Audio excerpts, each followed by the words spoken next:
Cap?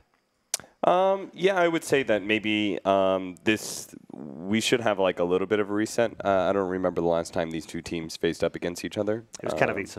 Katowice? Yeah. Okay. And just before that, it was Bucharest Open, which was a bit further back. So I think that Evil Geniuses definitely look a lot better since they did at Katowice. I think they're broadening their style a little bit. I think they look a little bit more clean in their performance. But also LGD, I think, has been performing really well. I really like watching them.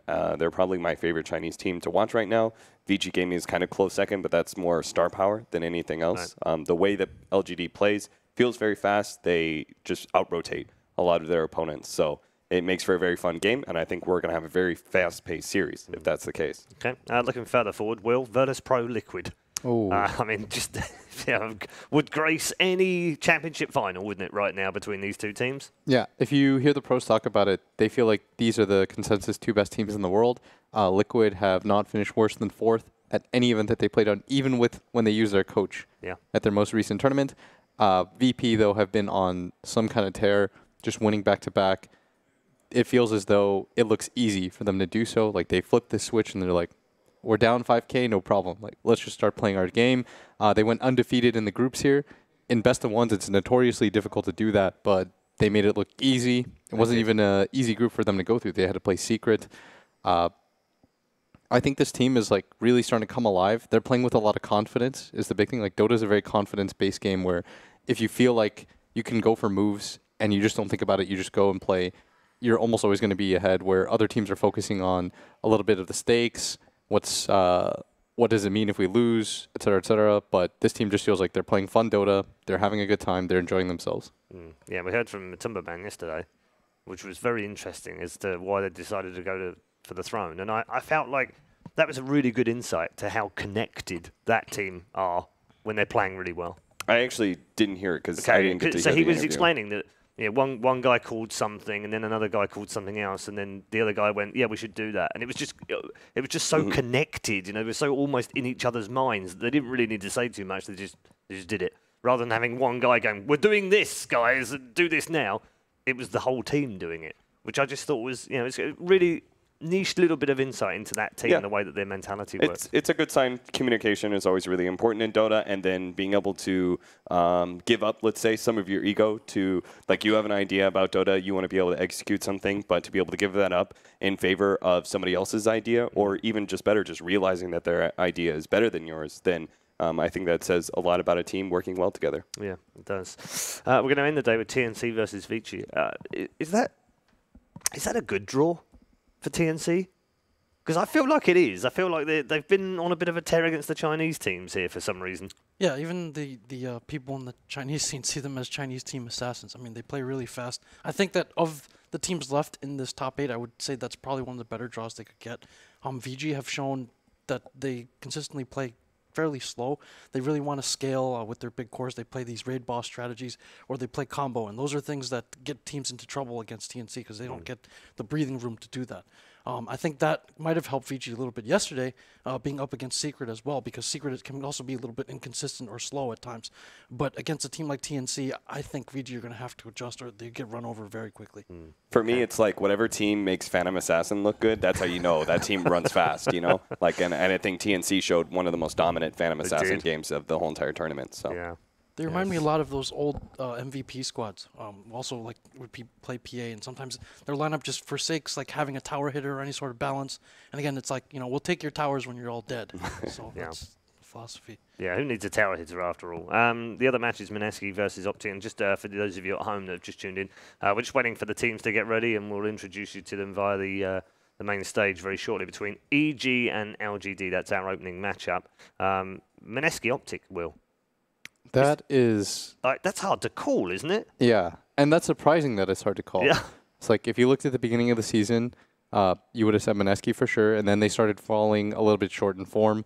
But in the group stage, they really came alive. They dominated Secret. You can tell that they're playing with more varied strategies. I think you give credit to that in 71, who's been at the drafting chair for them the entire time. It feels as though this team is a lot more fluid. And the biggest thing is that they're adapting to whoever they're playing against. Certain teams require a faster pace.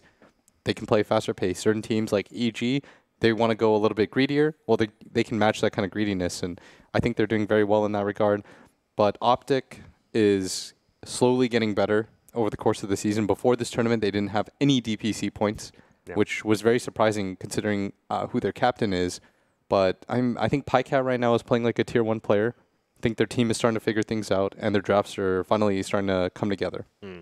On the flip side of all of this, in terms of Mineski, I've heard a couple of people say the patch has really helped them.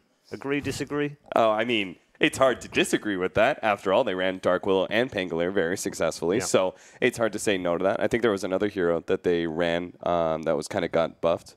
Can't remember what it was. Maybe. Yeah, they were running some Leshrac. Yeah, that's what it was. So I think they've definitely figured out a little bit of something. I think the fact that they look really good when they have that 5 position, because they ran it with Cuckoo playing Leshrac, right? So with the 5 position that actually does a lot of damage in these team fights, they look really good in that regard. And then obviously Ice Ice Ice has such a versatile hero pool that you pull out of Pangolier. The only off-lane Pangolier that we've seen so far at this tournament, I believe. No, we've seen others, but Tavo. Yeah, Okay, but that's right. They haven't won with the Pangolier. And now that Pain is Pain is out, they're not really going to be seeing that anymore. So mostly just 4s and 5s from here on out. Okay, let's introduce you to our first 2 teams of the day.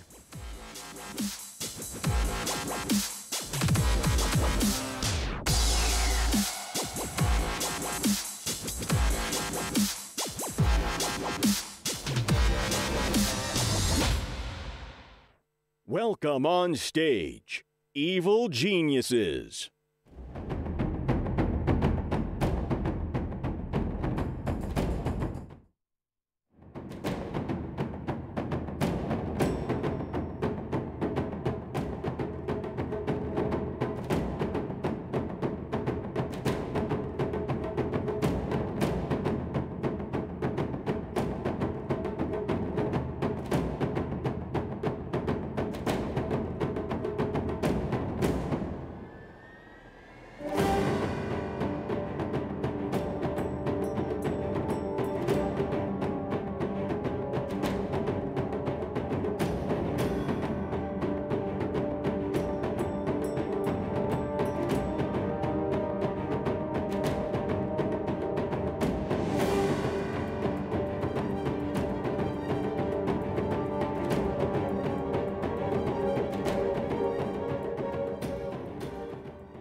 Welcome on stage, LGD Gaming.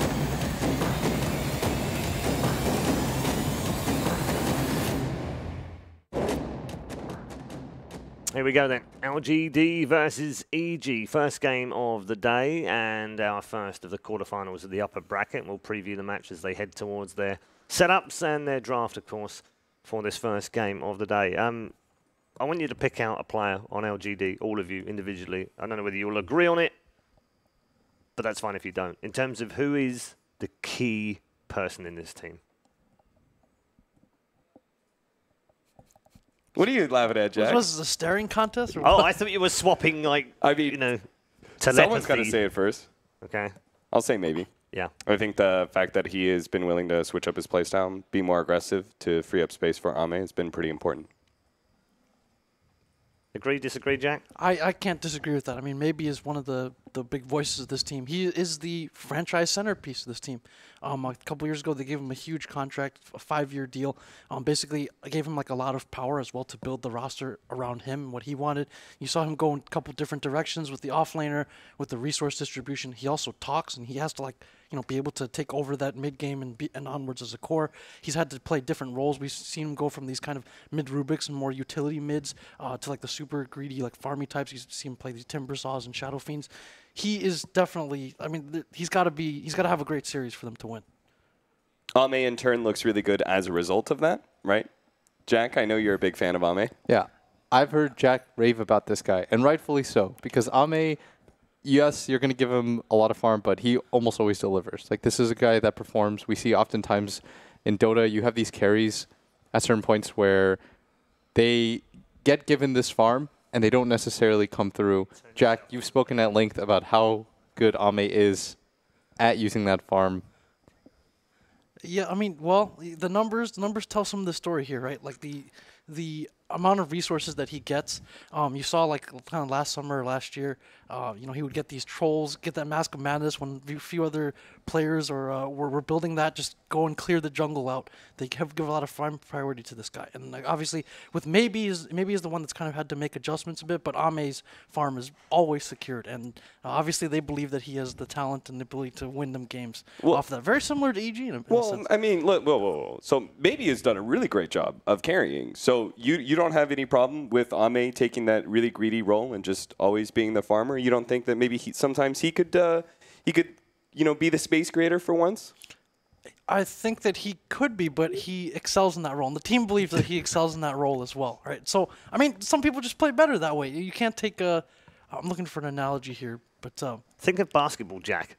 It'll come to you. Yeah, well, if the person wants to distribute or score, it's hard to make them into something else that they're not. There we go. There it is. You are playing a great political game right now, Jack. I love it. You are dancing around this subject very well. Okay, the team believes so.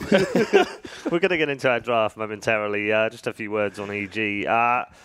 They've played well, Will, so far, but I guess for them it's all about, as you said before, they've got to finish top 3. They've got to get DPC points. They want to win titles as well. Yeah, this is a team that more than they enjoy winning, because they do enjoy winning, is that they loathe losing. There's like this certain kind of fire in them where if they see other people happy that they won, I think it kind of bothers them. They're like, that should be us. Like, that's the one thing that I get is like, look how happy that guy is. Like, that should be us. And so when screw that guy. Yeah, it's like you can tell though, right? Like when they win events, it's like, okay, they're pretty happy about it. But when they lose events, like there's that fire that I think it bothers each and every one of them. That's like the one thing that unites them. I doubt Fear cares very much about it because I mean he's above all that. He's Fear. Like the other 4, I think it bothers him a lot. Yeah, I always get the impression that Sumail is probably one of the most competitive people. It doesn't matter what you were playing. You could be playing cards or I don't know, anything that's mundane and he'd still want to win. PUBG, basketball, all those things. Sumail wants to be the... Sumail's just like, who are you to be in the same, same game, the same universe as me. Also, Artur, that guy absolutely hates losing. Like I've seen him, play badminton against a friend of mine, like Molly, who's really good at badminton, and Artur is just like, if he's losing, like he'll throw the racket. Like he just loathes the idea of losing at anything. And you need that hyper competitiveness to be at this level. All right, first pick, first game is an AA from LGD, which I guess Evil Geniuses won't be that pleased with because they may have wanted it themselves, Will. Yeah, it was the hero that they were favoring. I think Kyle yesterday was like internally screaming that the he Chinese wasn't internally screaming. He was like, vocally screaming. He was not happy about the fact that Newbie was just giving up the A for nothing. Yeah. And this time around, LGD pick it themselves. We talked about it a lot out here as well. It just enables a lot of things for LGD. they talked about it a little bit on the bus this morning as well. Like, this is a hero. If you recall back to last year, LGD was actually first picking AA quite a bit. They're running this AACK, and like they kind of saw some of these same strengths of this hero. If you have these cores who like to play on their own parts of the map and kind of run down lanes or at least stay in lanes, then this AA extends the range of your entire team. It's the only support that gives you that kind of global reach, right? So then you don't have to commit as many resources if you want to gank. He also enables tri-lanes. It's just a hero that does a lot of things. Yeah. I was just about to say that I thought I was going to wonder if EG was going to take the Lesh. It's been their combo so far. It does kind of reveal that the Sand King is a little bit less flexible. It's more likely to be Crit's hero, but I think that's okay. I believe that hero is like really strong right now at this point. I think it's a nice bit of flavor that Evil Geniuses have put into their lineup where they can run an aggro dual lane with Sumail rather than always running this aggro lane with someone else and trying to give Sumail a 1v1 matchup. I feel like it adds a little bit of, maybe a little bit more depth to Evil Geniuses. Yeah, look at that adjustment though, to take the Nyx. This is a hero that I always feel kind of ambivalent about, because in the games that he looks bad, he looks horrible in, but the games that he looks good, he looks amazing in. And we saw Mineski abuse it against EG, because EG does play a very split style. So when you have a hero like Nyx that takes advantage of that, then you're going to be in a good position. Because Nyx, what he's very good against is when people decide to split up, when you have Arteezy playing the Morph, playing on the opposite side of the map from his other two cores, you're going to get pickoffs on him. But what he does very poorly is, if EG recognizes that and can 5-man early, you just do what TNC did. Buy tons of sentries, push early and often. This hero contributes very little to the team fights. Yeah, it can feel quite useless at times, right? But like all these options, they're split pushing. If it's a Sand King in the wave, if it's anyone, he has very easy setup Yes. on a lot of them too. And that there's the range kind of to punish from LGD, because you look at these who, I'm not sure if Nyx will be a support. It might be an off lane, which will allow maybe to get more as well. But they just have so much reach to be able to punish this splitting style that EG wants. Yeah. And if it is a 4 position, he doesn't have a setup stun from the Ancient Apparition, which is normally a bad thing. But I think here it's okay just because you have, from the first two openings, a lot of this damage that you're not going to be able to control too much, especially from the Lesh rack. So your Spike Carapace can really easily set yourself up for a stun. Yeah, I think the way that you play around a team like EG is you go for like the mini pickoffs. Whereas it feels like newbie, we're looking for these large-scale engagements. EG will deny those to you. They'll just have somebody farming on the opposite side of the map. Misery will just be pushing down a lane by himself. You have to take quick advantage of things. Just be able to commit 1 or 2 heroes, then transition that into a push. Take advantage of the fact that they play so split. Low cooldown, right? Because you can't just say, oh, we got this pick off, 2 minutes later, let's get another one, because EG will just out-farm you in that case. Yeah, that's why EG oftentimes, like, the score is 3-6 in the enemy team's favor, but they've built up like a 5k gold lead. And the enemy team, I think, gets a little bit too content off that. Against a team like EG, you punish. And LGD's picks, and I think part of the reason why they are so successful, Paul, like you brought up that stat, 6-1, is because they are willing to play that kind of style. Yeah. Yeah, part of that is a Chinese team adjustment too, because you see what newbie does a lot is the overcommit to a gank, and so like 3 or 4. So over the course of time, even if they get their targets, they lose out in efficiency, and that's like a major no-no against a team like EG. So for other Chinese teams as well, they're used to picking for these kind of guaranteed like 3-4-man skirmishes that turn into bigger team fights. But then you lose out on efficiency and map control occasionally against these other teams that look for every little edge. Yeah. When we came to China and we played Galaxy Battles last year, what we started to realize is that anytime newbie shows a hero, there's 4 heroes behind him in the late game. Whereas a lot of other teams won't do that, especially in the West. Like, they won't be committed that hard. But teams like newbie are, and I think teams like LGD and Vici are venturing a little bit away from that so that they can play more diverse. Yeah, you saw Liquid kind of play rope-a-dope with them at times, right? It's like, oh, well, you're going to have 4 there. We'll let you have this one. 2 lanes are being pressured, and you're still losing out in the long run. One of the things that you talked about, playing pretty fast, playing pretty pick-off heavy, low cooldown, all that fits. LGD's one of their most picked heroes right now would be the Beastmaster for their offlane. Yeah, I think Beastmaster, you need a better hero though to maybe BM Nyx actually isn't a bad dual lane, because we're starting to see the prevalence of how much the laning phase matters. I think a lot of people complain about like how little the laning phase made an impact in the game, because if you drafted enough team fight, you'd be able to win the game anyways. But nowadays we see a premium placed on things like the laning phase, which is why heroes like Razor are always going to be popular, and why EG values the Leshrac, who has a very strong laning phase with the Lightning Storm just being spammable at all times. Yeah, I think that's why these teams that look for really abusive lane matchups, these Liquids and EGs have a lot of success. Because, again, the jungle is more punitive than ever. You don't have a shrine to recover to. You don't really want to be taking jungle farm. You want all the experience and farm from the lanes. And so that's a pretty basic principle. Like, you cannot just have lanes that just don't work or get destroyed. That's part of why I think Secret struggled yesterday with the CM is they kind of just gave up on 2 of their lanes, and they paid that price later on. But LGD decided to take the Terrorblade. Good hero overall, but can get pressured very heavily by this. And this might actually force the Nyx. I think Viper's might be a solid pickup here for them. For LGD? And you mentioned the Beastmaster, Austin. This is something that we've seen both teams take very early on. Like one of the other functions is definitely like the vision. LGD has prioritized vision heroes in a lot of its recent drafts. Maybe less so in this case, but... Good call. What did you like about the Viper here? So against Troll, it kind of it makes it much easier to kite the Troll because you're always going to be able to ult him. It's not bad against the Razor either, like potentially in lane, because it all depends on positioning. Like you can slow him down enough that he isn't really able to close the gap on you, and again hold him in place when he wants to be mobile and moving around in fights. And then he of course is okay against magic damage as well, which you see from the first 2 picks of EG. Yeah, if it's just a 4-5, okay. Even better if it happens to be a 3-4 where the magic damage is high priority. Viper looks even better. The Batrider would have been perfect for LGD. That might have been able to clue us in on the fact that they were going to take something like the Troll. Because the Troll very good in that position, which is why LGD banned the Lycan, because they thought if you're going to ban the Bat, there's likelihood that you take the Troll or the Lycan, which both struggle against the Batrider in lane. And some people say it's like unplayable. And Void really inhibits the possible Leshrac core, right? Yeah. It's like really hard to play. Well, you saw this against Newbie yesterday. Like banning the Bat allows them to soul or put the Troll safe lane if they need to. Yeah, exactly. But at the same time, like they can also switch up the lanes because again, Sumail can be part of that duo or tri-lane, or he can be by himself, depending on whichever generates the better matchup. So LGD need another very strong laning hero. They have to anticipate that it's most likely going to be the Lesh SK, or EG might even adjust, like hard adjust and take something a little bit different, like the Beastmaster themselves, for example, and just run that Leshrac as a 5.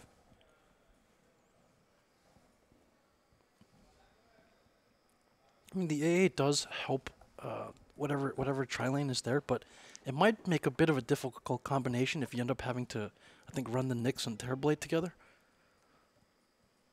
It's hard for LGD to actually reclaim more of that late game advantage, right? So I think they need some sort of pushing point and just go all in on the fact that they need to play pretty fast and take a lot of objectives with their Terrorblade and whatever last pickup this is. Yeah, you need a hero that can fight with the other 3. Because the TB you want to leave alone. Pugno would have been great, but not available. You could have like maybe a DK or something. They need something to clear out creeps. 10 seconds like remaining. quickly deal with the creep wave. And they need... some lockdown as well. It's very unreliable right now with pretty much just the Nyx.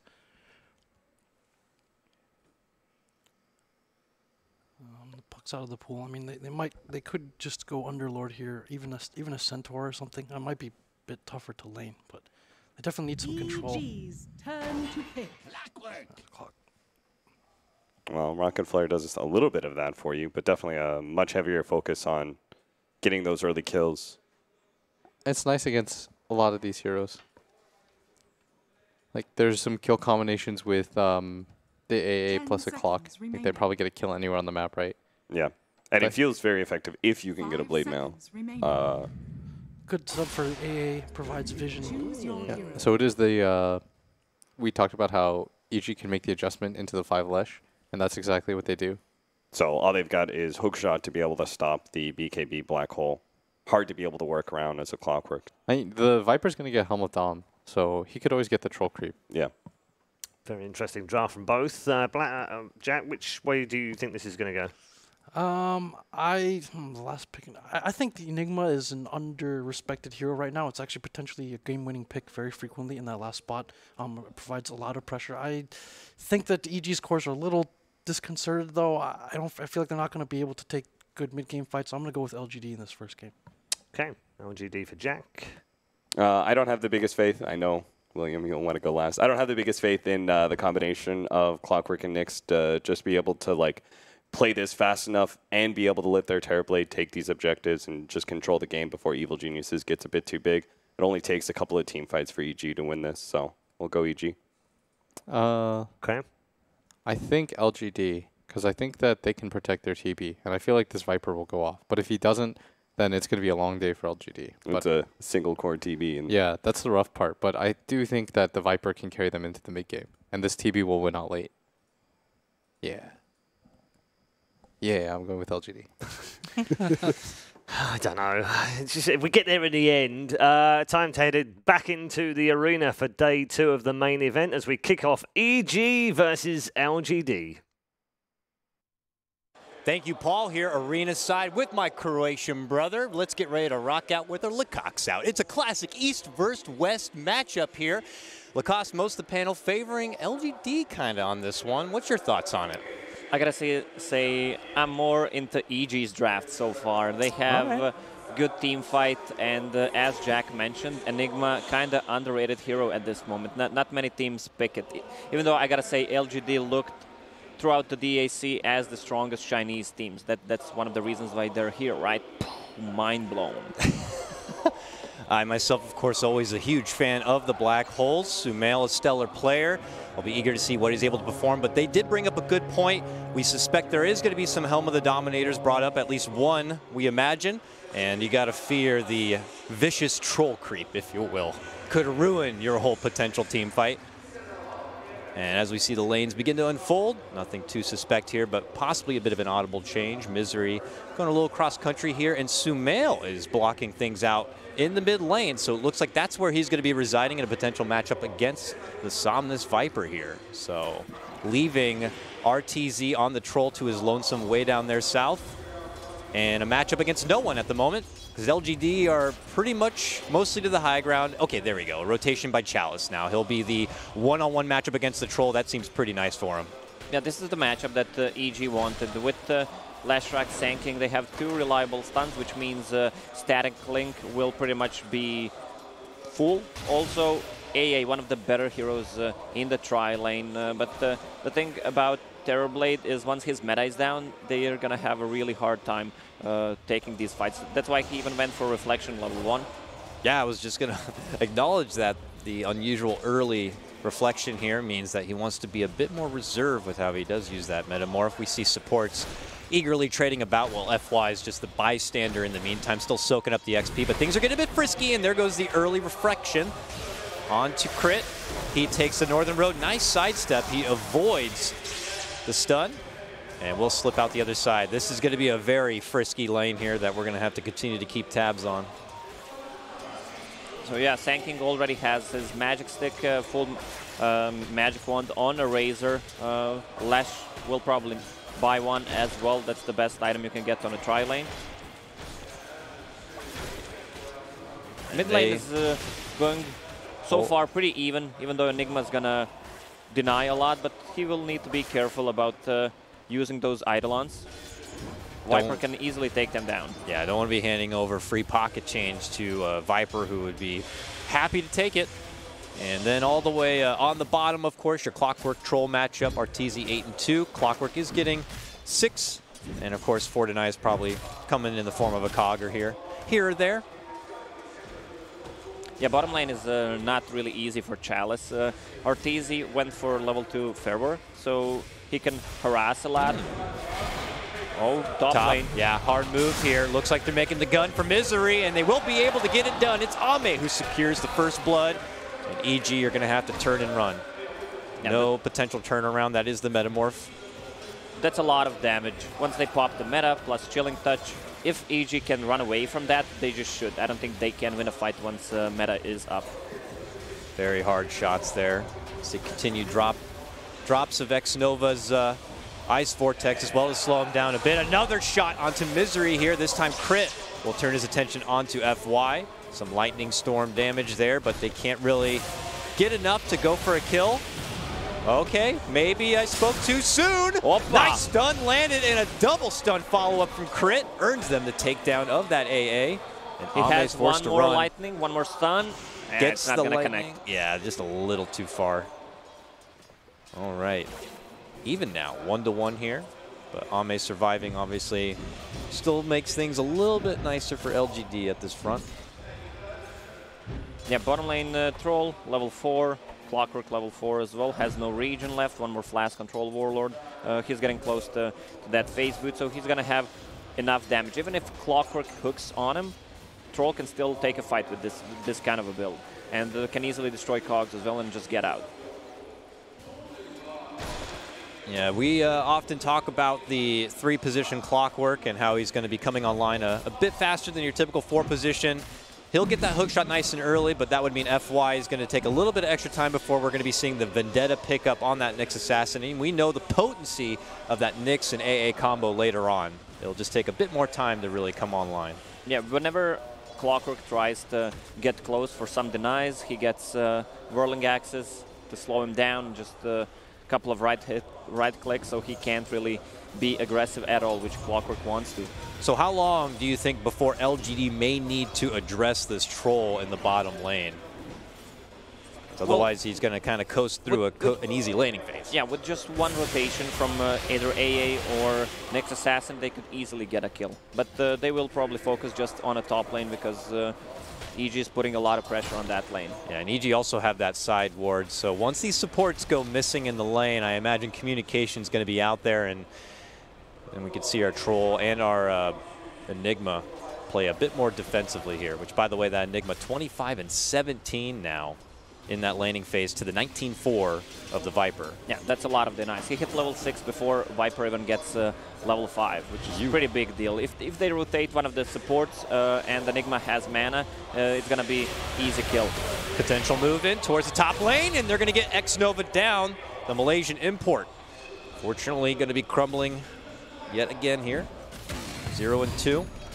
He's caught a little bit out of position on that side, and here we see Arteezy just chopping at the back of Chalice. Get the hell out of my lane. Yeah, they're going to hit the 3-man shower. Always feels good. Refreshing. Nice heal up on their front. They'll be able to return to lane with the full mana pool. It looks like they're all going to take their business right back to that top lane, not looking to maybe join Sumail in action now that he does have that level 6. It looks like they're just going to continue to reserve it a bit.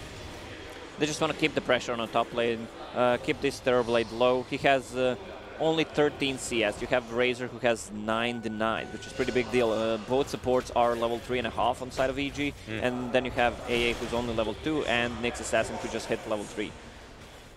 Yeah, the 3 EG members, Arteezy, Sumail, and of course Fear, really racking in the CS right now. Only the Viper at the moment able to kind of hang. And you see them harassment continue. This time, though, FY pops the Carapace, finds the stun only onto one target, and they kind of second-guess their pursuit. Here comes the Ice Vortexes, but that seems to be the end of it here. This was a Metamorph committed, so now EG pump the brakes a bit and look to stall this out as best as they can. Yeah, once the Chilling Touch is down, even if they have meta, they can take a fight. All of them are full HP. They got a lot of magic stick charges, 17 on Razor and 10 on Sanking. Oh, they're thinking about making a go, but this is where they turn it around. A jump now onto Ame. They put their full focus onto the Terrorblade. He is able to pop a wand himself, runs back the other direction, but the whips keep coming from Old Man Fear. One more could do it, and it's only going to take Crit's Burrow to get the job done. Now he's thinking about going for a twofer, moving in to go for X-Nova. Nova trying to wiggle in and out the trees, but can't do it. He will get dropped as well, and EG pull off to a nice start, 4-1. Yeah, EG knows when to play aggressive. Good stun from Crit there, just to mitigate damage output from Terrorblade. Also, the double stun is really good. They need to have that Chilling Touch if they want to win that team fight on the top.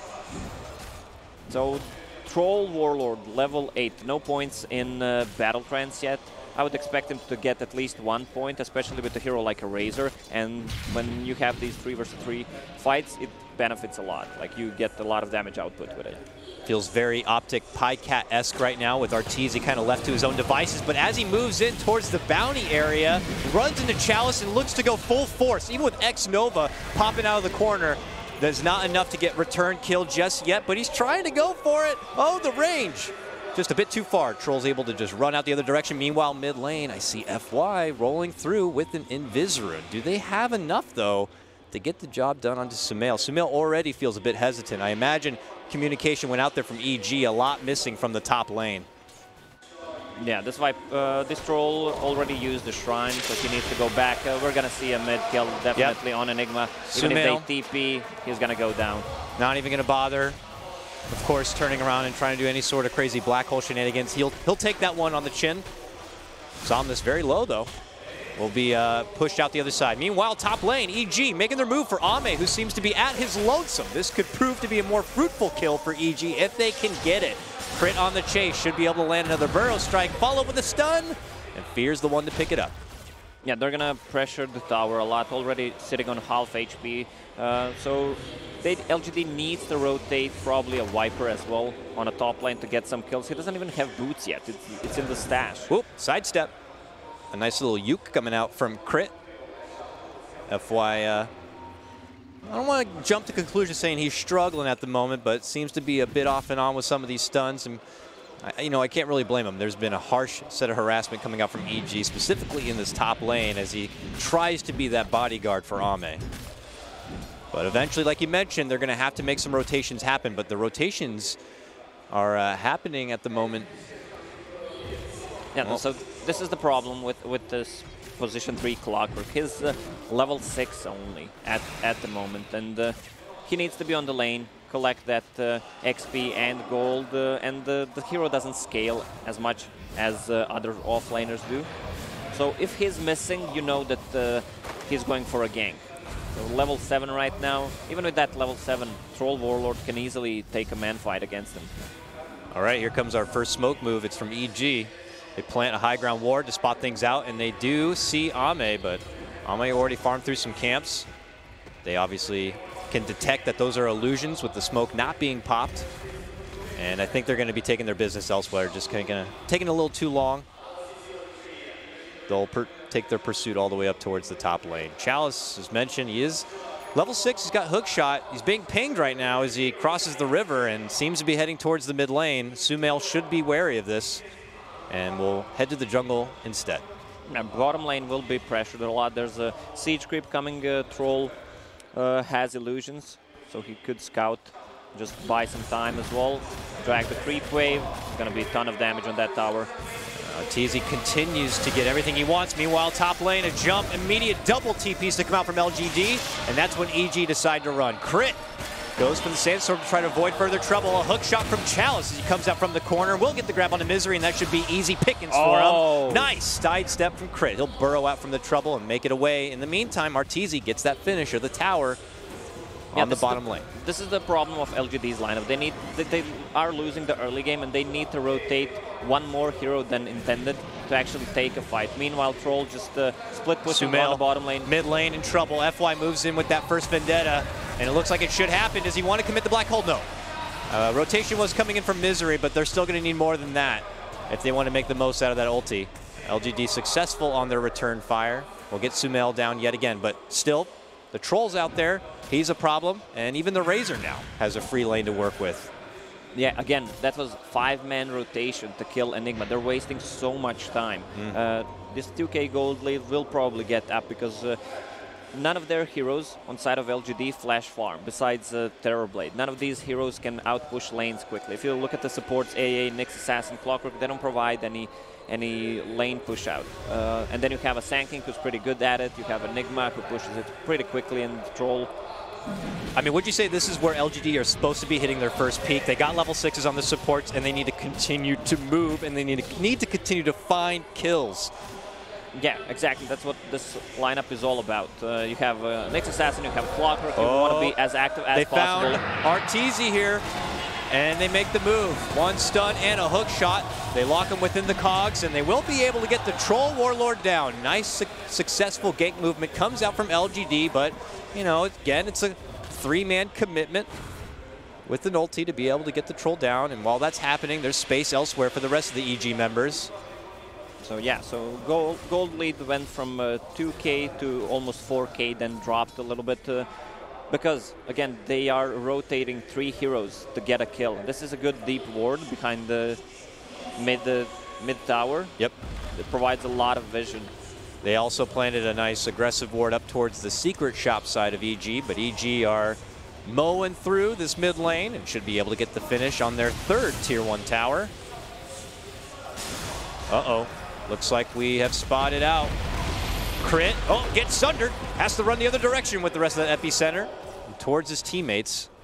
And that is a sunder used and an epicenter used to just pop some shots on each other. Fear now in the neighborhood with the drums.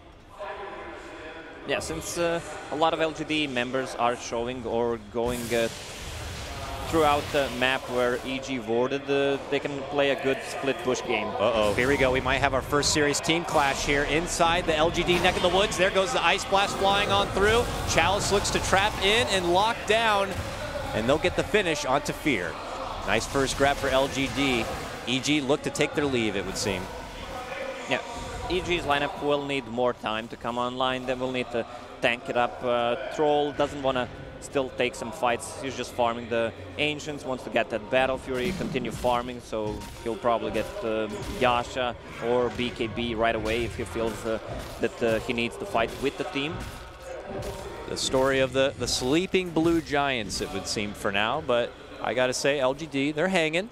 They continue to move around. They continue to find a pick-off here and there. I know it's a little satisfying, but for now, LGD are only getting appetizers. They'd be hoping to get bigger fights and bigger kills if possible. Yeah, LGD wants to be as aggressive as possible. If you look at the wards that they placed, it's all in the Radiant jungle. Now one of them, actually 2 of them expired. You just cursed them. Yeah. So they're going to have to get that was back. Connect 4, but not working anymore. They want to be as active as possible, but the problem is they can't push out the waves because EG is putting a lot of pressure. Look at where the lanes are standing. Yeah, Tier 2 top lane almost going down. We hear Arteezy helping out with that battle trance as he farms the Ancients themselves. And the pressure still continues. The objective still in favor of EG. We've yet to even see our first black hole of this game as EG continue to pocket it, knowing that time is on their side. They can play with the clock. Yeah, they can play this one methodical. Well, they have a clock, so they're playing against the clock. Oh, that's a good point there. Mind. So Clockwork, once he gets the blade mail of clock, Sumail trapped within those cogs, and with that battery assault, not going to be able to get anything off, but it looks like Chalice could fall to the Eidolon power. Meanwhile, Fear able to chunk on forward, gets the finish onto X-Nova. Him and FY continue to dance, and Chalice continues to be able to make it away. Pops the cogs, continues to hide within the corner. While that's happening, Crit and Arteezy run into a lone Ame, and they'll get the finish over there. We come back to the top lane action, looking to go for Fear. LGD will be successful on that pickoff. Misery hit with the Viper Strike. Looks like he could be next. But again, coming in from behind, as you take one of ours, we'll take one of yours. Chalice is going to finally be finished off. Misery King still of Jukes. hiding within the trees. They'll finally be able to spot him, but Arteezy continues to come in. He's starting to cake it on home, and he scores a double kill with that takedown of Somnus. There was a nice play by Viper as well. He took over the siege creep, so it gave vision and actually showed where Misery was hiding. Good trade for EG though, even though I think if Fear started to hit Clockwork at the start of that fight, he could have saved Enigma and get a kill on him early on. You want to get the kill on Clockwork because AA, you can easily kill him after, has no escape mechanism whatsoever. Can't help but be concerned for this gentleman right here, Ame, now trying to utilize that flash farming you were talking about before, but even committing the Metamorph for it. He obviously trails a bit in the net worth department, dancing neck and neck with where Fear stands. But EG still have Sumail and Arteezy above that. Yeah, so Clockwork has that Blade Mail, and with Nyx's Quiet Carapace, they have a lot of damage return in terms of what I like to call the uncontrollable damage. Once you use Midnight Pulse or, let's say, Lash Lightning or Sanking Epicenter, you can easily just pop it, and then they can't do nothing about it to stop it. We saw there Misery get dropped in the top lane. He's simply trying to push the lane out and get a little bit of flash farming for himself. Meanwhile, bottom lane, Chalice jumps in from the corner, makes a move onto Fear. He's got the Blade Mail, and Fear begins to hurt himself quite a bit, but will be able to step away. Sap some damage, but does not want to pursue Chalice. One more hit, and he would die there. That AA almost just enough to be able to get the pop, but Fear will live on. Enigma's going for a BKB. All right, mid lane. Crit moves on to Ame. There's our first black hole. And there he goes. Ame sucked right through. And now a return, potentially onto Sumail, hit with the AA ult and the rocket, and that's going to be enough to get the finish. A 1-1 trade here, but they continue to bring down this Terrorblade, who's supposed to be that late game insurance for LGD. Now they're on the hunt, looking to go for Misery. Chalice is there waiting from the other side. He'll finish him off with a little rocket pop. And it's going to be a 2-for-1 trade now. Meanwhile, EG around the Roche. Oh man, he gets stopped from all the Animal Kingdom there, including King Roche. First hit bash, man. Thanks, Obama. All right, now he'll make it 3 for LGD. It does cut the net worth lead quite a bit, but Arteezy's still well up in the front. LGD hanging though. They're kind of way too deep. The heroes on the LGD have this global presence. With just Rocket and AA ulti, they can output a lot of damage. And then you have a Nyx Assassin who just show up from the invis. So they should not be trying to pressure tier 2, tier 3 towers unless they get the BKBs on their cores. Enigma getting really close, just 1,000 gold away from it.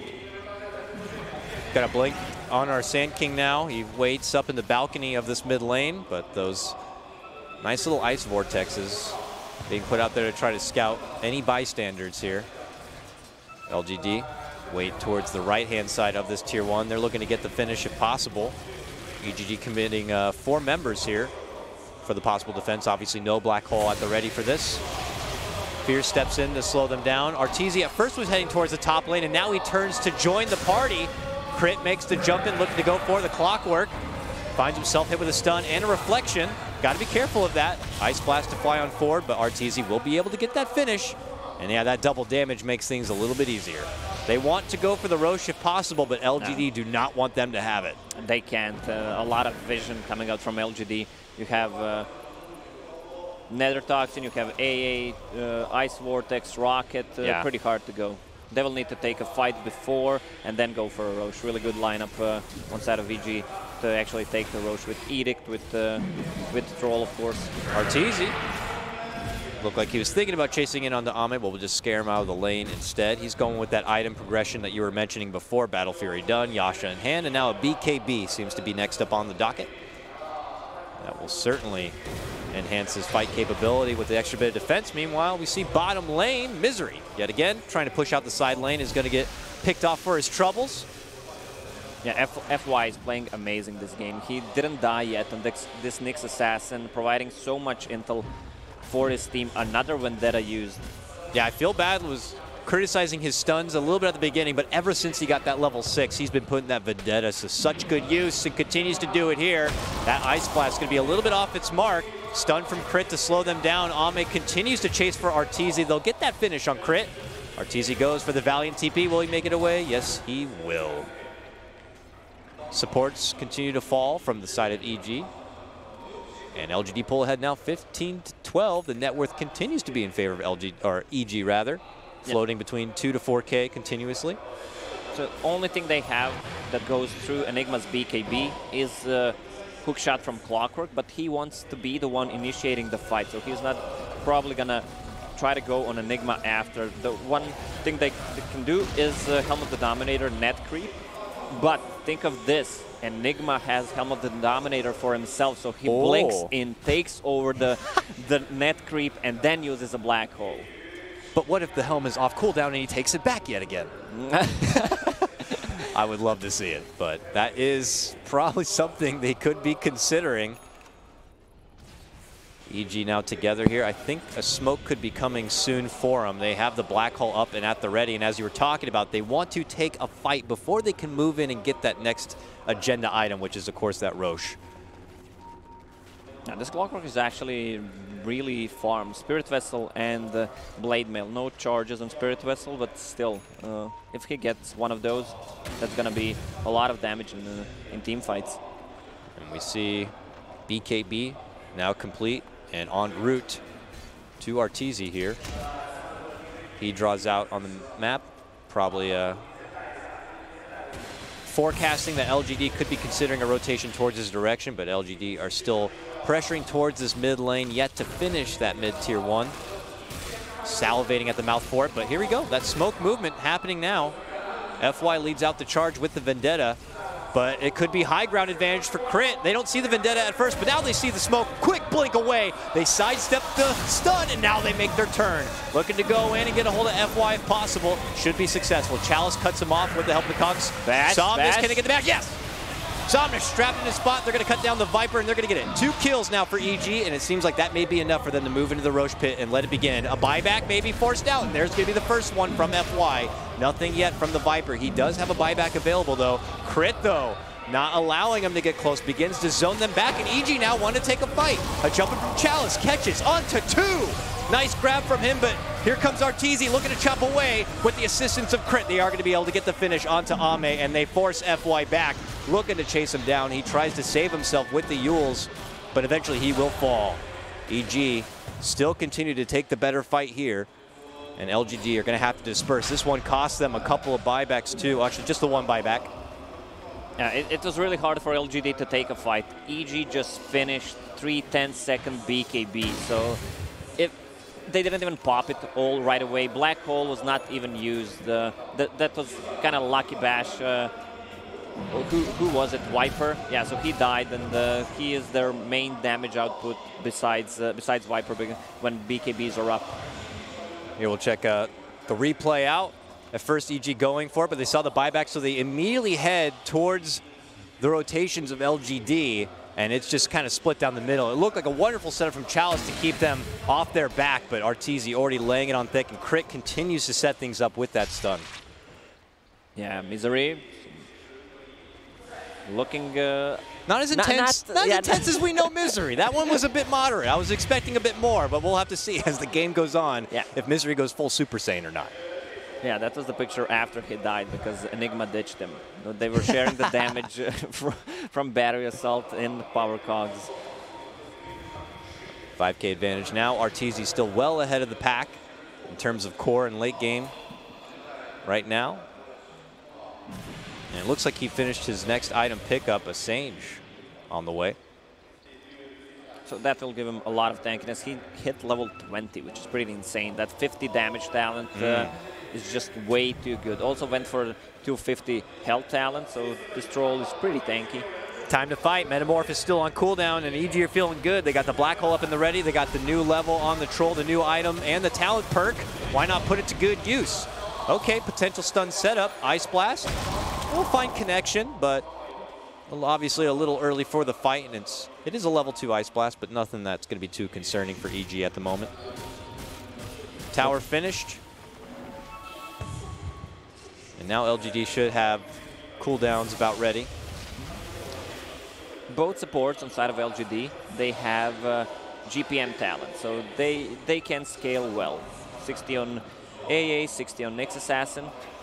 Enigma just finished his blink, so that means his positioning in teamfight can be better. We still didn't see any huge black holes. Nope, just a solo. Looks like Misery may be caught out again here. There's the Yule setup. Chalice walks in, and they simply pepper him down. That guy shut down harder than Noob from UA. But still nothing too concerning for EG at the moment. I mean, what are we looking for LGD now? Can they even move forward with any objective gaming, or are they still just trying to take better fights?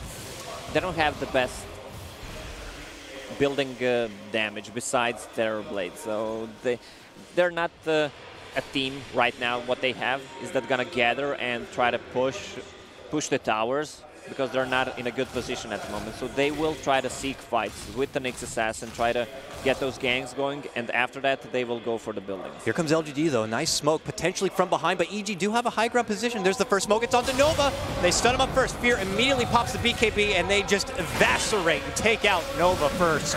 And LGD, well, they're going to be losing a couple of side steps here.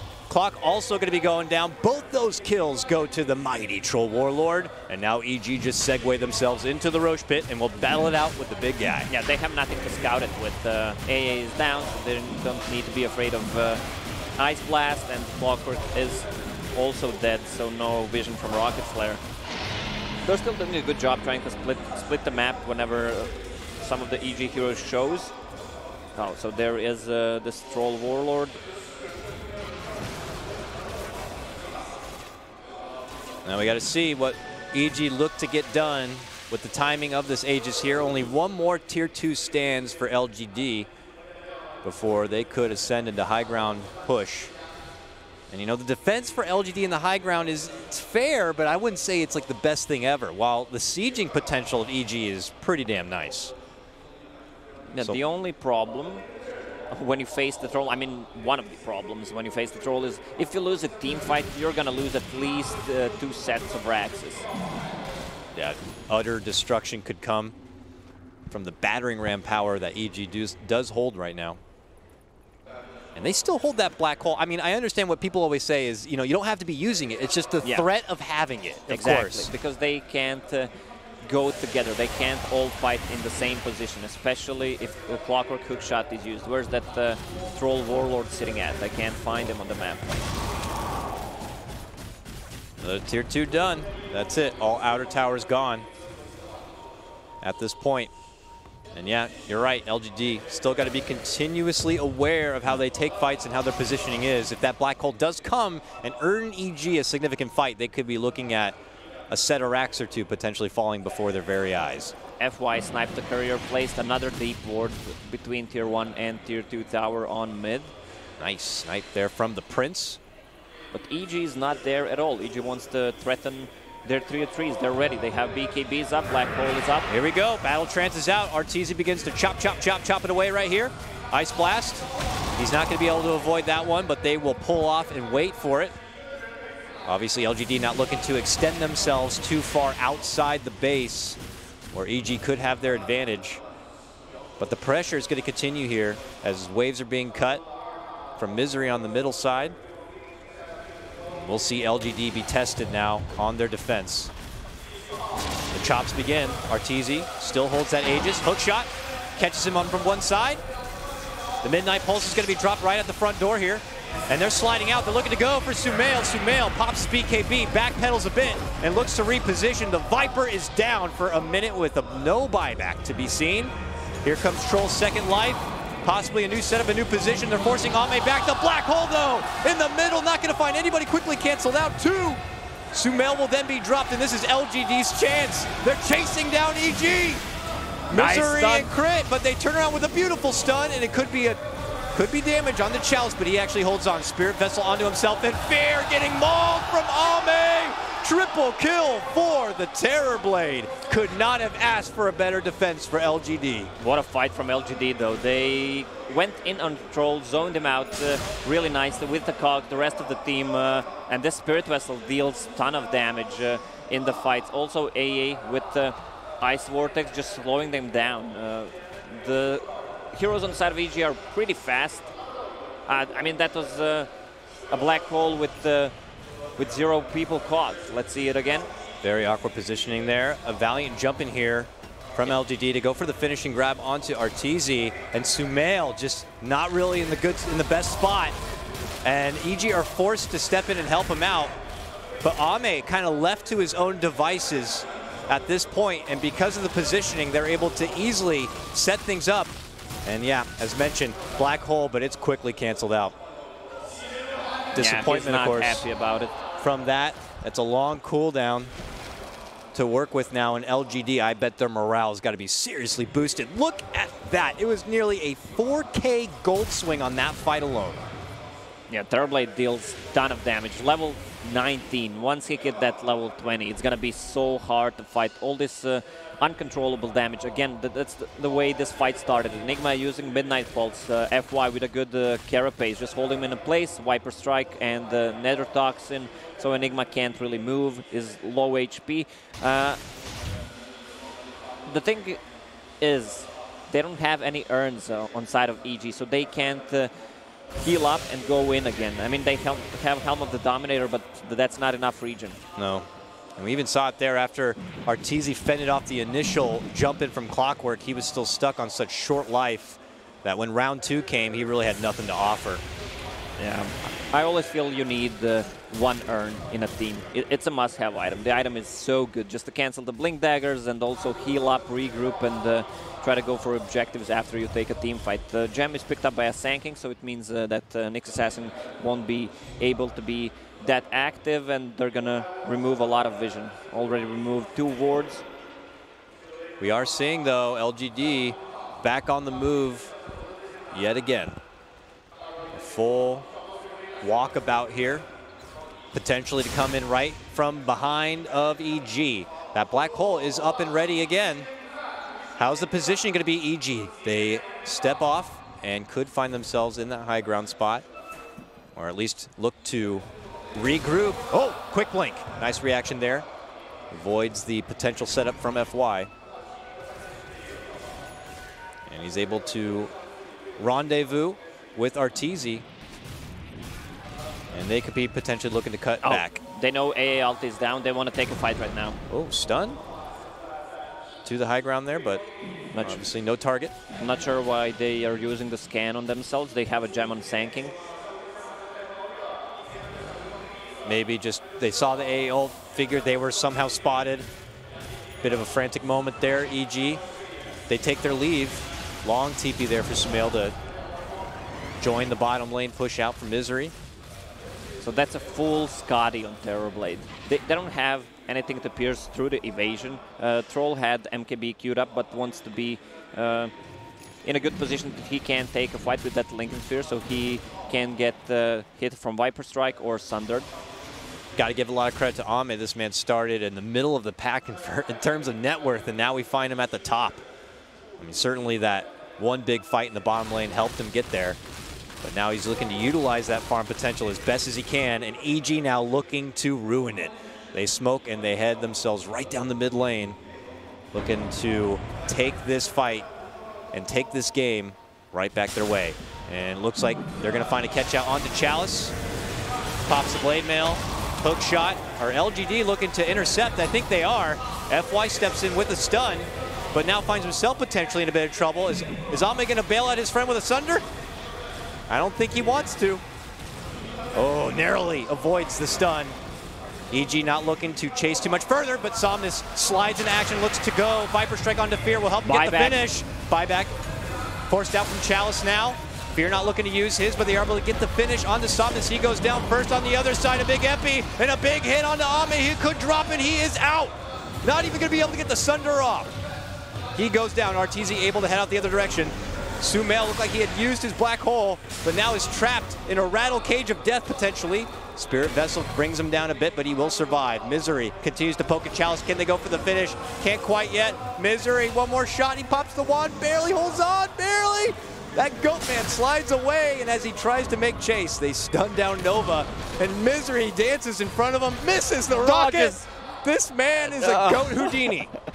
Oh, what a play from EG. They only lost Razor there. Sadly for them, Roche is not going to spawn for the next 50 seconds. Nice black hole.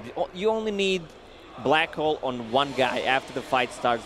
They were holding Ame down, so he couldn't deal the damage and couldn't pull the Sunder off. Yeah, unfortunately, LGD's core is really split up, as we'll see here. Some of EG members able to handle Somnus on one front, while Ame being handled on the other side here. We see Arteezy taking it to him there, but then Sumail finds the opportunity to make the jump onto Ame with both a black hole and the epicenter, and he's going to be brought. No chance for Sunder. Yeah, there was a troll with the end snare there, which was in possession of LGD, but I'm not sure if it was on cooldown or not to cancel the black hole. Obviously a very frantic fight for both sides. It feels like a little bit of miscommunication there from LGD. Clockwork, I'm not sure if he pointed out that he has a buyback. He used a hook shot before he died, which was a big mistake there, in my opinion. So they couldn't take the fight. They don't have that initiator that goes in, so they need to go in with a Terrorblade. Jump in, Terrorblade, Metamorph. And they're looking to get the jump onto Misery possible, while on the other side, it's Fear duking it out with Somnus. They're going to split out and avoid the suck of the damage, but they are going to go for the finish and get not one but two. Ame cleans out Arteezy and Misery, and EG have to run, but that means the Roche is up and LGD can move in and take it out right now. Yeah, I think they want a buyback. Oh, Misery does not have a buyback. Troll has, but they won't be able to fight. Anyway, Razor is really low HP, so that means Terrorblade with Aegis and Cheese for Viper probably. Yeah. Back and forth we go. This game feeling pretty even at this point. LGD going to use the rest of this Metamorph and strut down the mid lane. At least go for a tier 2. Sumail has Black Hole back up. Crit needs more time for the epicenter. Ooh, FY getting a bit frisky there. They can't commit. Still 30 seconds for Troll to get out. They're trying to force the buyback if possible. Fear doing what he can to slow them down. Now the Fortify even coming out. Crit pops in with the slow. Ame stepping back. Brought down to about a quarter of his life. Forced forward, forced back. From Somnus. And I think EG might have stalled things out just enough for themselves. No buyback will be forced. EG has a good base defense with Midnight Pulse, with Lightning, Plasma Field. Pretty hard to push into until they get a couple of kills. LGD, Terrorblade getting that level 23. Once he gets level 25 with the Sunder cooldown, they're gonna need to lock him down with the Black Hole. I was just going to say, I mean, Lincolns are probably going to be coming out. Arteezy already has his. He's looking to go for the MKB next. Yeah, he wants to pierce through the evasion coming out from Clockwork with Solar Crest and Butterfly on Terrorblade. Yep. Obviously troublesome for the Troll to be able to do his job. LGD haven't really backpedaled a whole lot, maybe hoping that EG are going to scoot through this mid lane. They are, but they're doing it under double damage on top. Oh, it's spotted, it's spotted. Looks like Arteezy's going to be able to pick it up. That's just an illusion. No smoke pop. They know that. LGD still on EG's side of the river. And EG maybe just want to take a fight, so they're going to try to force LGD their direction. They go to the top lane. And LGD are going to have to respond. Let's see how they want to do it. Arteezy still with that DD. Looks like they'll slow things down a bit. Already the rotation coming from Somnus here, and EG for now will stall things and force LG to come across the map as they manipulate their position. Yeah, Enigma is getting close to Octarine if he wants to buy it, but all right, disassembles it. He's gonna have enough. Is he committing for it all the way? It's a delicate time of the game. He wants to save for a buyback. Yeah. If they catch him and he has no buyback, this game is probably gonna end. There's a lot of damage over time from LGD. Spirit Vessel, Rockets. You have AA who has Aghanims. Oh, that's gonna hurt a lot. It is. It's a long time of no healing if he finds connection on that Ice Blast. And he grabs an extra set of smokes here. Obviously, EG would prefer to continue to stall things out. Yeah, and not fight with the Aegis if possible. Yeah, with Trolls level 25, Battle Trance dispels. They can remove Reflection, which is great, but the cooldown is still pretty low. I mean, you're talking about 6-second cooldown against 35. Yeah. That's at least 2-3 a fight for sure from that Reflection. It looks like LGD are looking to finish out the final outer tower for EG. This becomes more of an even playing field in terms of objectives as LGD ascend now into the top lane of EG. EG have to head this direction. Can they utilize their high ground defense? They're committing in now with the Metamorph. Crit, stun on forward into FY. Sumail jumps in. BKB, no commitment of the Black Hole yet, but there it is. A catch onto 3. Arteezy runs in, but a nice quick cancel does come out from Chalice with that hook shot. And he's able to blow them up with the power of that Blade Mail. Epicenter's there, but double buybacks are going to be there from EG. Arteezy stuck in a corner, getting right-click down. He's finished. He does have a buyback, but this could be all LGD if they take one more fight. 4 buybacks now from EG to try to defend this one out. Crit to the low ground, side steps away. Arteezy looking to go in for round number 2. His Lincoln's going to be popped. He's trying to swing it away, but he's eating too much damage. Sunder has to back out the other direction. Somnus wiggling in. There's the Sunder. He's able to get it off, and they take the down Fear yet again. Somnus extremely low. or they're looking to chase out for Crit. Somnus the other side. Crit wants to get the finish, moves in for the burrow. The right click will be there, and he gets the double. Buybacks, 3 now from LGD. Both these teams want to go for the finish. Chalice able to get the grab and the finish onto Crit. Hey, Alti. Here it comes, finds connection onto Arteezy. A jump in now from FY, looking to stalk. Here comes Ame, looking to do it the old-fashioned way. Sumail turns around with his BKB and with his stun. LGD may be forced to pump the brakes. This fight lasts for so long. Terrorblade is level 25 now. That cooldown, he can go in with the blink, has a BKB ready, use a reflection, and get a kill on the target as well. The racks to fall here. FY separates, zones them back. They get the early pop. Can he blink and go for the Sunder? Nice force back. He wants it, he moves and he gets it. Immediate Sunder is going to force Arteezy back inside the base. And those Raxes are gone. Oh, LGD go for the mid lane. They already got the tier 3 down, and the Raxes could be next. Is this the end of EG in game number 1? They just smoke. Smoke to the other side. This could be all or nothing. There's no black hole for at least 15 seconds. LGD going for the tier 3 on this final set. Fortify already used. Black hole, 8 seconds. They're waiting for it. They're lining it up. LGD, I imagine, know the timer here. Know it's coming. They really want to get that Rex. Can't quite get the finish. Somnus wants to go back in and get it done. He can't quite do it. Black hole there. On to 2. Gets the finish onto Viper. Immediate buyback from the Terrorblade. Chalice should be next to drop, and he will. They're looking to go for Nova, and they're going to make it a 4-man takedown. That's 4-man. They're still sitting on 1 range rack. That's a dieback from Viper. Roach may respawn in a minute, so they will have enough time to actually go for it if it spawns right away. They have a good way to deal with the mega creeps, with Troll, with Battle Fury, Lash, Sanking. It's decent, but what? 10K nearly gold swing off that fight? Yeah, Am I reading that? Yeah, they're going all in now. Leshrac bought Vlad's, so they want to go just for the tier 3 tower and try to finish the game.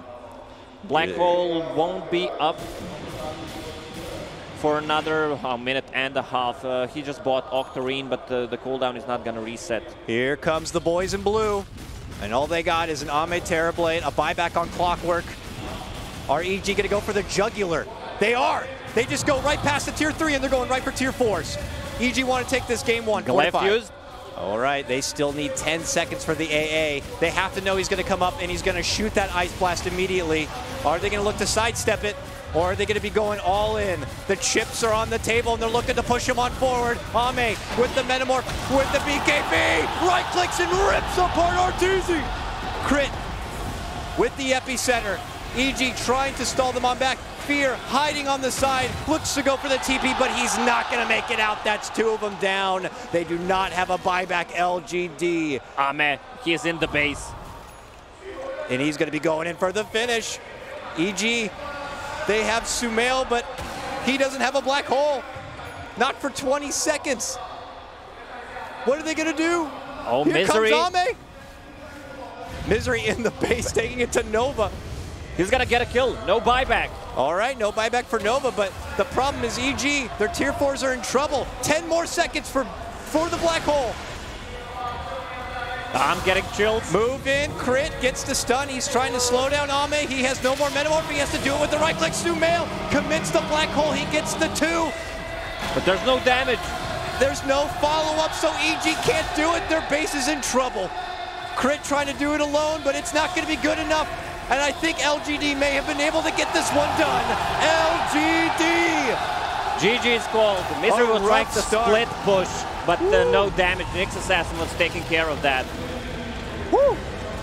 What a start of a day, huh? Valiant effort from EG to try to hold things out. But LGD get it done. And that start of the game, it couldn't have gone any better for EG, it felt. But the perseverance from LGD holds true. I mean, what was it? What did you feel like was the real turning point of that game? I can't help but feel like that bottom lane fight where Ame took the triple kill. Yeah, that was where LGD came back into the game. If EG won the game, there was a 0-man black hole. If that black hole connected to 2, let's say 3, they could easily taken that fight, and after that, with the troll ulti, I think the Raxes would just be gone, at least 2 sides, and it would be a lot easier for EG to fight. Props to LGD, definitely, for taking this huge gold swing. Fantastic opener for day 2 main event action. Can't wait to send things over now to the panel to hear what Paul and the gang have to say about EG LGD game number 1. Yeah, thanks, Dakota. Great first game of the day. We've been waiting for one of those, haven't we? All day yesterday, waiting for one of the comeback games, or backwards and forwards, some mistakes, some great kills, some great team fights. Had a bit of everything in that game. Could have gone either way as well. But I think our panel are a little tilted in places for a number of different reasons, and we'll start with Cap.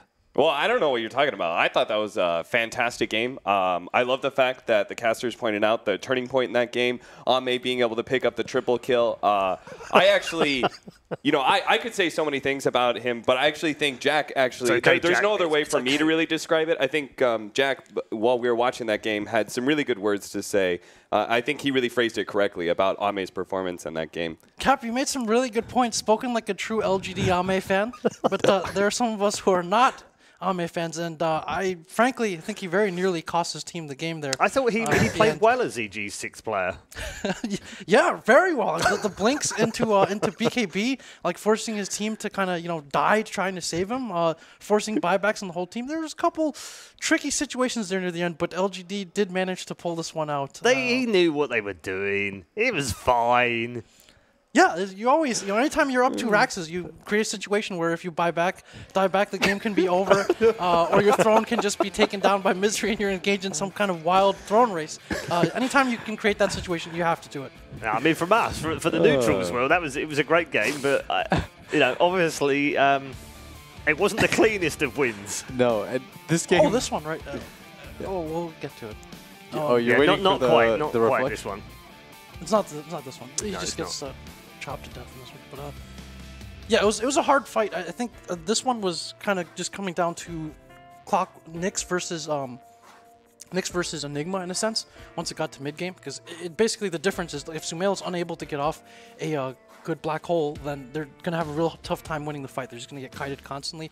Whereas the Nyx, because there isn't that much control on LGD, and it feels like the Clockwork has to be on guard for that black hole at all times, the Nyx is gonna be the main source of control and holding people in place. So that's mainly what it came down to once it got to mid game. Yeah. Evil Geniuses. So go ahead. I was just gonna say that bottom fight was way too botched. Like, if the bottom fight goes better, I think that's supposed to be EG's GG push right there. And Sumail whiffs the black hole. They take the fight incorrectly, and I think all momentum was lost at that point.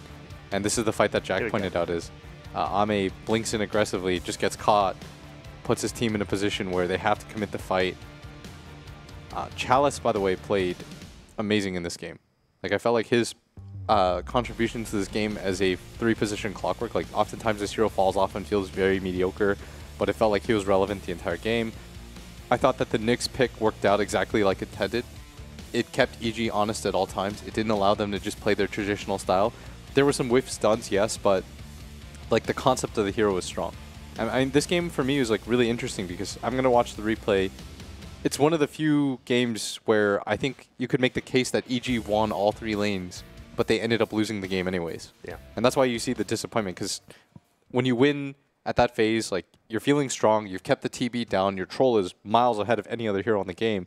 That should feel like a very straightforward win, but one botch fight does it in. LGD, very good performance. I think LGD, despite the win, have to look back at this game, and they have to look at the strength of Evil Geniuses, and this is like the key strength of them, right, is the fact they're always able to figure out very strong laning configurations to give them a lead. That laning phase, where they're basically won 3 lanes, they won top lane, the aggro trine lane, they obviously had a troll versus a Clockwork, that's always going to go well. So if you look at that situation, winning those lanes allows them to be able to take those early tier 1s, then they're shoving out the lanes, and it felt like LGD was always playing from a situation where they would get into a fight, maybe they pop Metamorphosis, but it was always on their side of the map, so nothing of consequence really happened. I think they took their second tier 1 tower at like 22 minutes into that game. So I think LGD have to be a little bit nervous and make some corrections to the draft and just being a little bit more aware of the laning phase. And I think they could actually just close this out 2-0 against EG. Will, you've already picked out Chalice as having a great game, and the scoreboard kind of confirms that. 11-6-17, 44.3k damage on a Clockwork, the highest in the game as well. Was he your MVP? Yeah, I think that he had a really difficult role to play. He had a difficult lane. I felt like his hook shots were on point. For the most part, his control. I liked his item build a lot. The early Spirit Vessel really helped them in these engagements. I felt like he just went cheap item after cheap item, understood that he had to just consistently take fights. That's not an easy game to play from behind, but he was able to do so. My personal MVP. And to be honest, his score could have looked even better. There was a couple of situations where he went in, tried to solo up some sort of core with the Ancient Apparition Ice Blast following him in, and he had like just a little bit of bad luck where he would be like 30 damage away from being able to kill someone with the Ice Blast, but ended up walking away without that kill. I completely agree. I think he's the MVP. I think he also had a couple of very clutch hook shots to stop the black hole. There was one in particular that was very impressive. So he has such a difficult task this game, again, because he's the only disabled that can really stop BKB black hole. So he has to figure out his position. Does he start the fight? If he starts the fight and it exposes his team, they might just lose right away. He has to be very careful with his cogs, like still allowing his heroes to do damage while keeping the Razor and the Viper, Razor and Troll away from their targets. He has such a tough spot to be in. Multiple rounds of spells he has to get off, and whether to start or not to start the fight. So that you can see some of the Chinese team struggles. They've talked about, a lack of new blood in the scene. This guy was a franchise player of his previous team on Max. He was the captain, playing often carry and then into off roll. And you're starting to see some of these new blood players. LGD, they've got someone from Malaysia, Next Nova. They've got Chalice now up in the tier 1. You're starting to see this pay off a little bit for them. Yeah, for sure. Thank you very much, gents. We're going to head to a break right now. Don't go too far away, though. Game 2's draft is coming next.